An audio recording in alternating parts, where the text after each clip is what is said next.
Finally, as a trainer, I always like to ask trainers predictions on fights. This weekend, there's a big fight in America. Somebody you guys know quite well, Sean Porter, fighting Errol Spence at 147 pounds, both putting the titles on the line. Talk to me about that fight. How do you see that fight playing out?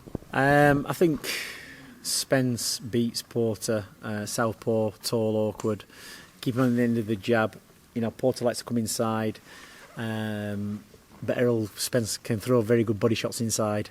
So he's going to be, either on the end of a jab or stepping in and getting body shots. Now, Sean Porter is very, very tough. He's been champion and he's boxed Brook, and that was a close fight. But I just think Errol Spence is a bit fresher. It's just going to be an awkward fight for Sean Porter. I think it's going to be probably wide points. Maybe one or both of them could go down in that fight. But I just expect Spence to come out at the end of it winning.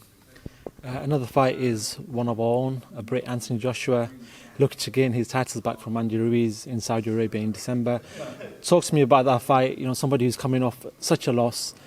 Do you feel that Anthony Joshua can win that fight? He can do, because we don't know the circumstances of the first fight. We hear all these things, what we're going off, and maybe that's right, maybe it's not wrong. But the psychological effect of getting knocked out was always going to be in your mind. So he's got to overcome that obstacle. As Ruiz lived the life, since winning, has he been partying? What's he been doing?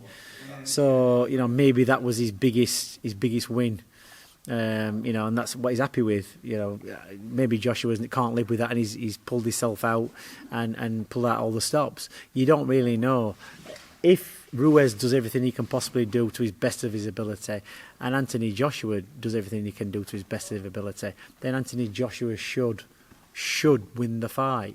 But if either one of them have took their eye off the ball or not, done what they're supposed to do, once Ruiz starts clipping him a few times, it's going to be, in his favour.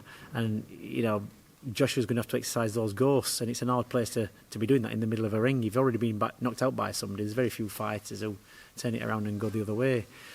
Don't forget, Joshua had him down first, but, he made the mistake of running in, a bit hasty, and got clipped. Whereas a more experienced fighter would have probably stood back a bit and bided his time and picked his shots and got him again.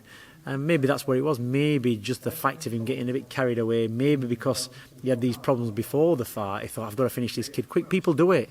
They do it. I've had fighters do it myself. And as you're running in to put the nail in the coffin, you get clipped, and that's it. It's all over. So you have to be very careful. So we don't know what the background was for the previous fight. But what we do know is that we never thought that Ruiz would beat Anthony Joshua. This final fight I want to talk about is probably the number one superstar in the world, Canelo Alvarez, jumping up another weight class to 175 pounds and challenging Sergey Kovalev. Sergey Kovalev came up against the win against Anthony Odd. Does Sergey Kovalev still have it in the tank to fight such a high level opposition? In his prime, I think it'd have been a good fight. I think Kovalev, watching him against Yarde, is that if Yarde had put a bit more pressure on him consistently from the off, he could have gassed him, but he allowed Kovalev to box at his own pace. Canelo, very experienced, he can fight. He can probably nullify a lot of what Kovalev does, and he's not particularly fresh, Kovalev. So, I think Canelo can beat him. He's younger, he's fresher, but more in the tank. It's a big money fight. It's interesting. Obviously, jumping up weight divisions, but Canelo can carry that weight, I think. And we'll just see what happens. But I think Canelo will beat him. Dom, I know I've taken a lot of your time up, and I want to thank you for giving us time. Hopefully we get to see you in the coming weeks, because we know a lot of your fighters are out in the coming weeks. So thank you very much for talking to us. One question before we finish the interview, just to make sure you've been paying attention. Oh my God, I hate going Dom. What is Bully Hutchinson's new nickname after this next fight? Hurricane. Well, 10 out of 10. You can have an interview next time, pal. Yes. Yeah. Cheers. Thank you very much.